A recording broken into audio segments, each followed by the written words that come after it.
Assalamualaikum warahmatullahi wabarakatuh. Perkenalkan, nama saya Amelia Rosa.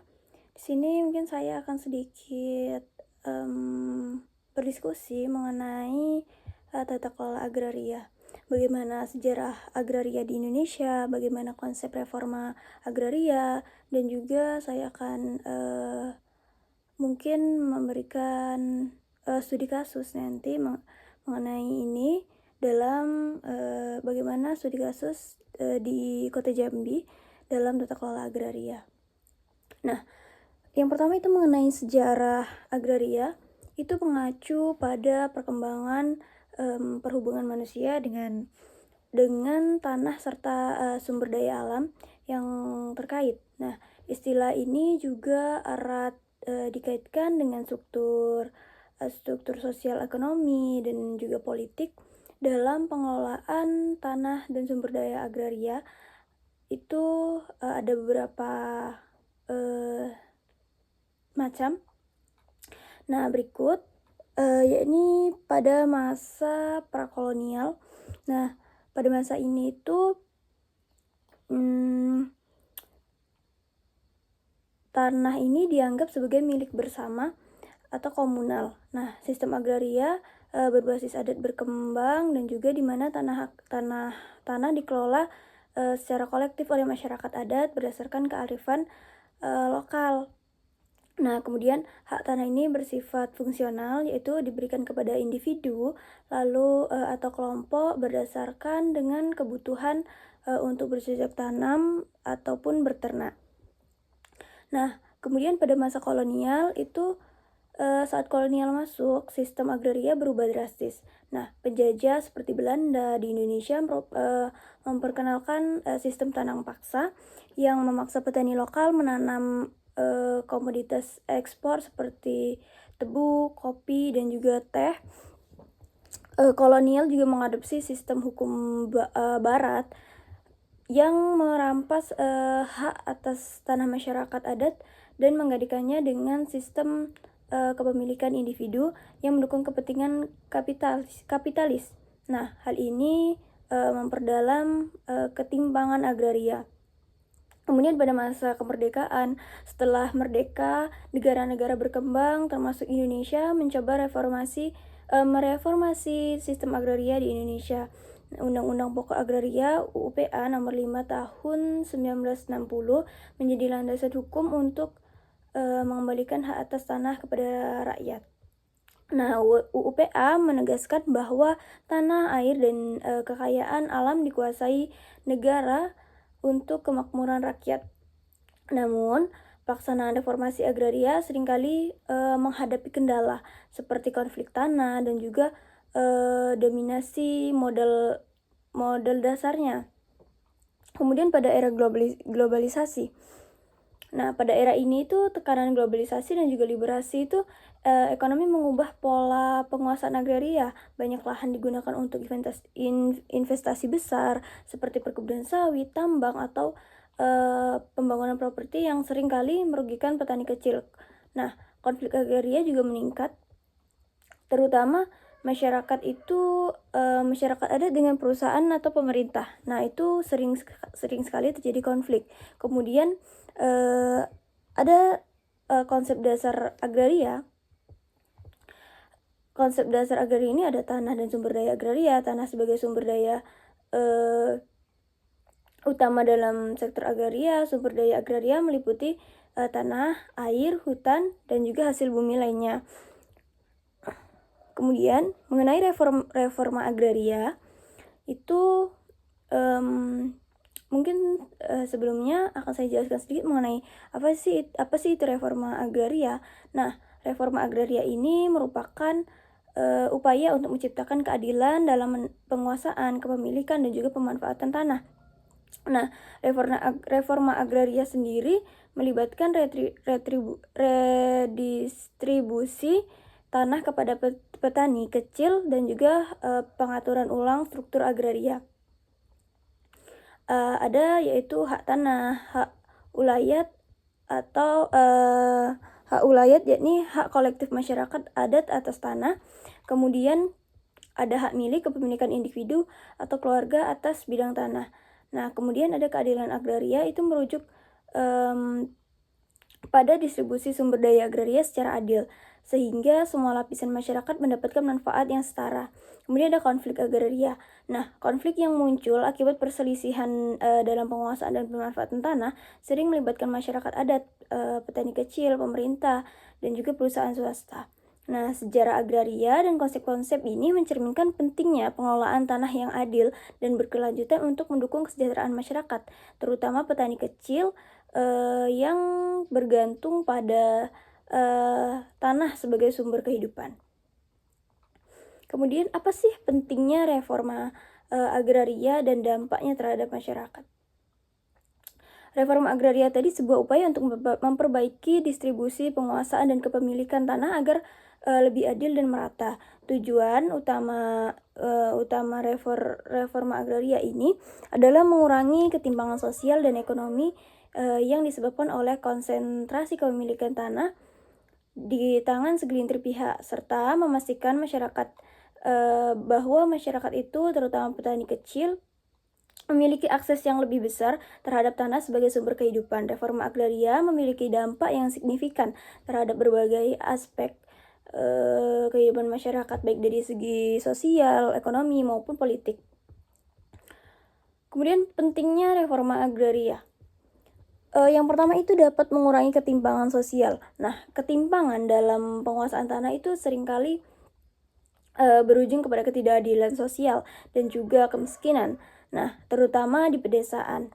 Reforma agraria bertujuan untuk mengurangi ketimpangan ini dengan membagi tanah yang dimiliki oleh segelintir pihak, segelintir pemilik besar kepada petani kecil yang membutuhkan. Dengan adanya distribusi tanah yang lebih adil, diharapkan kesenjangan antara kelompok kaya dan juga miskin dapat berkurang.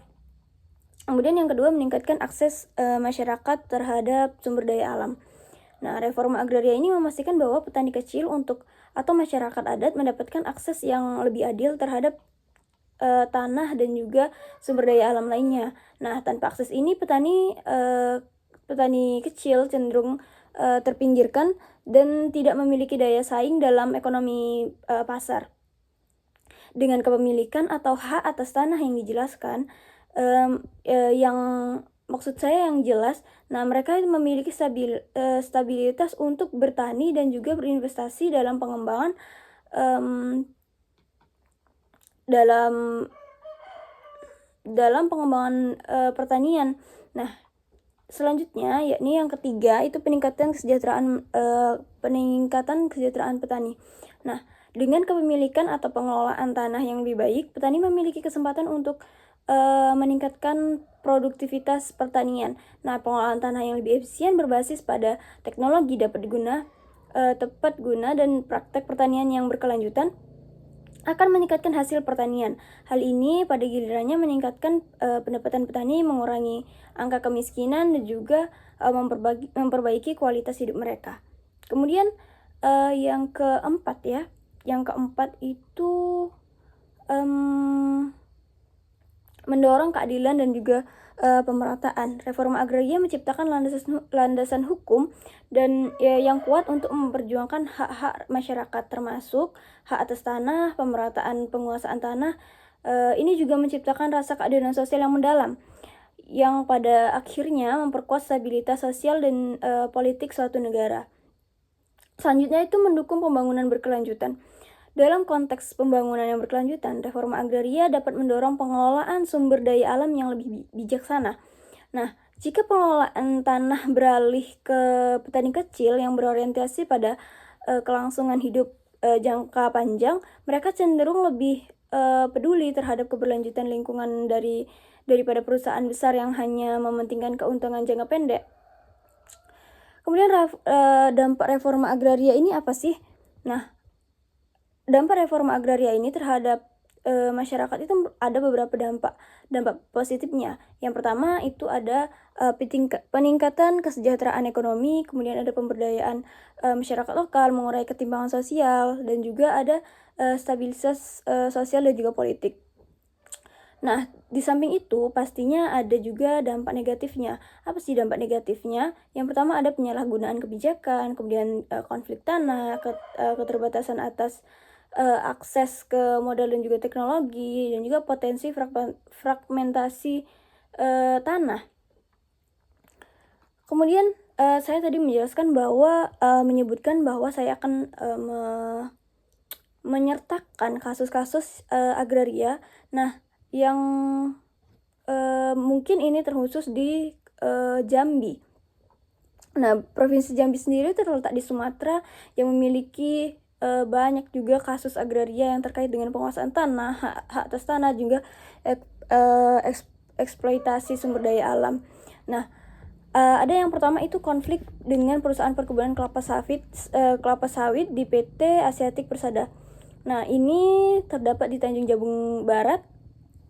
Nah, masyarakat adat dan juga petani kecil itu terlibat dalam konflik dengan perusahaan perkebunan kelapa sawit ini. Perusahaan ini mendapat izin untuk membuka perkebunan kelapa sawit di kawasan yang sebelumnya merupakan tanah ulayat masyarakat adat. Tanah tersebut sudah lama dikelola oleh masyarakat untuk bercocok tanam dan juga mencari nafkah. Namun perusahaan mendapat izin dari pemerintah untuk mengelola lahan tersebut tanpa melibatkan masyarakat dalam proses perencanaan dan juga negosiasi. Menurut saya kasus ini mencerminkan ketidakseimbangan dalam penguasaan tanah antara masyarakat adat dan juga perusahaan besar.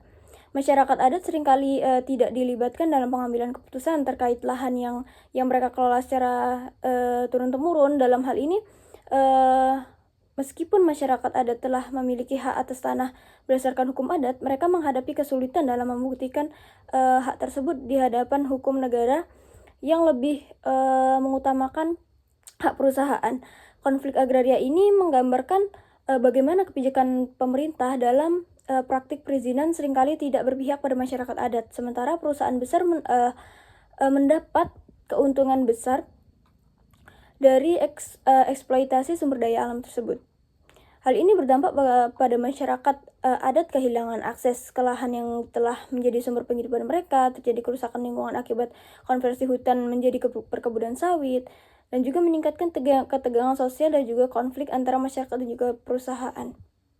Kemudian ada lagi kasus yakni kasus penggusuran petani di desa Sungai Rotan, Kota Jambi. Nah, di desa Sungai Rotan ini terjadi penggusuran terhadap petani yang telah mengolah lahan secara turun-temurun. Lahan yang mereka kelola diklaim oleh pemerintah sebagai bagian dari kawasan hutan lindung yang harus dipulihkan. Banyak petani yang menggantungkan hidupnya pada lahan tersebut untuk bercocok tanam seperti padi, jagung, dan juga sayur-sayuran.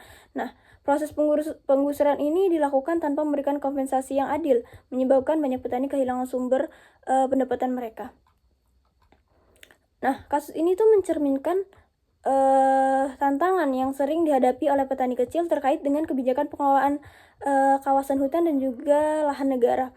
Meskipun petani telah mengelola lahan tersebut secara tradisional dan bahkan memiliki hak adat, kebijakan pemerintah seringkali lebih mengutamakan kepentingan lingkungan dan juga konservasi tanpa pertimbangan kebutuhan ekonomi masyarakat.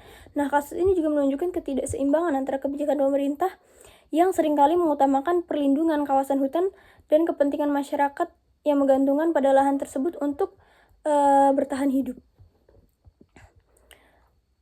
Dan hal ini juga pastinya sangat berdampak bagi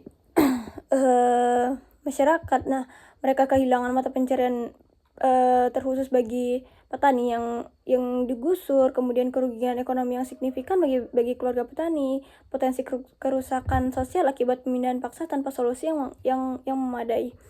Nah, ada beberapa kasus juga. Itu ada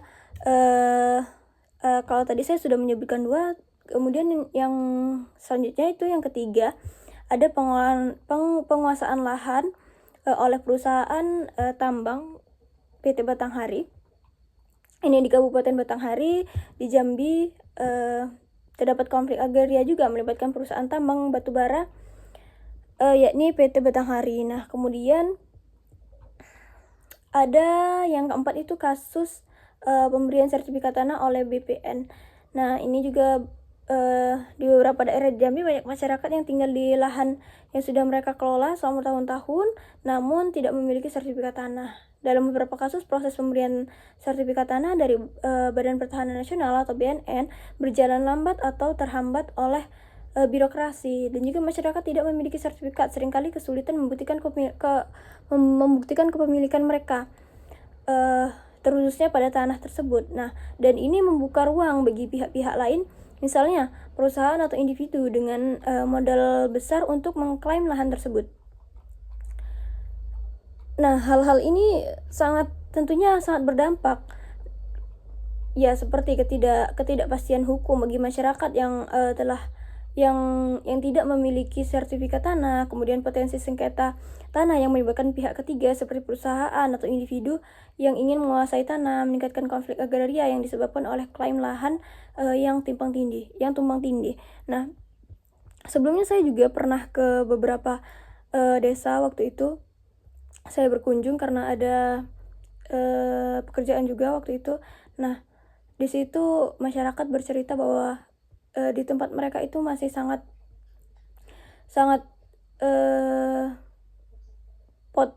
besar gitu konflik sengketa.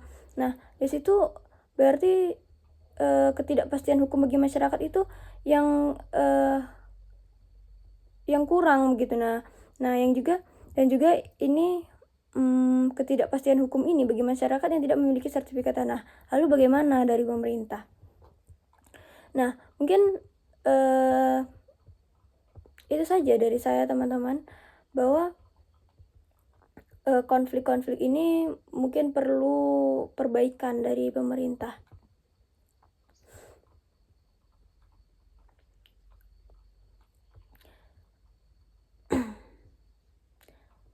Mungkin dari reforma agraria tadi dapat disimpulkan bahwa kebijakan yang sangat penting dalam upaya menciptakan keadilan sosial dan juga ekonomi di sektor pertanian, dampaknya terhadap masyarakat sangat besar, terutama dalam mengurangi ketimpangan, meningkatkan kesejahteraan petani, dan juga mendukung perkembangan yang berkelanjutan. Namun, dalam agar reforma agraria lebih efektif, dibutuhkan pelaksanaan yang tepat, penguasaan yang ketat, serta dukungan berupa pendidikan atau akses ke modal dan juga teknologi bagi para petani. Tanpa hal ini, dampak negatif seperti konflik dan juga ketidakadilan distribusi tanah bisa saja muncul. Mungkin sekian dari saya. Mohon maaf atas segala kesalahan dan juga beberapa informasi mungkin yang belum akurat dan juga masih banyak yang kurang. Sekian dari saya. Wassalamualaikum warahmatullahi wabarakatuh.